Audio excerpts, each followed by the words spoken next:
কৃষ্ণচূড়া গাছের ফুলটাকে কি সুন্দর করে একটা নখ বানানো যায়। আমরা আগে কতই না খেলেছি, এসব করেছি, আর অনেক কিছু গাছের পাতা দিয়ে অনেক কিছুই মালা সালা বানিয়েছি। যেরকম বলতে গেলে যে বাসক পাতা যে আছে, বাসক পাতা গাছের মানে ডান্টিটা দিয়ে আমরা কত কিছু মালা বানিয়ে, কানের মালা, তারপরে টিকলি, কত কিছু বানিয়েছি। আর এইসব কি করতাম, কৃষ্ণচূড়া গাছের যখন স্কুল যেতাম, স্কুল যাওয়ার সময় কিন্তু এইসব দেখা যেত, এই গাছগুলো থাকতো।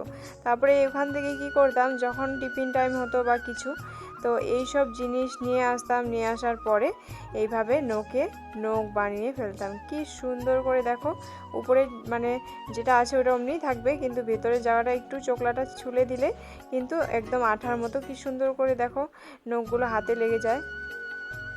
এই জিনিসগুলো না এখনও মনে পড়ে, অনেক ভালো লাগে, মানে মনে পড়লে খুব ভালো লাগে যে ওই দিনগুলো কত সুন্দর দিন ছিল। তোমরা ওই দিনগুলো কে কে মিস করো সবাই কিন্তু জানাবে। আমি কিন্তু খুব মিস করি। আর সবাইকে গুড মর্নিং। সবাই কি করছো? আর এই ভিডিওটা এতখানি রাখছি, আবার আসছি নেক্সট ভিডিওতে।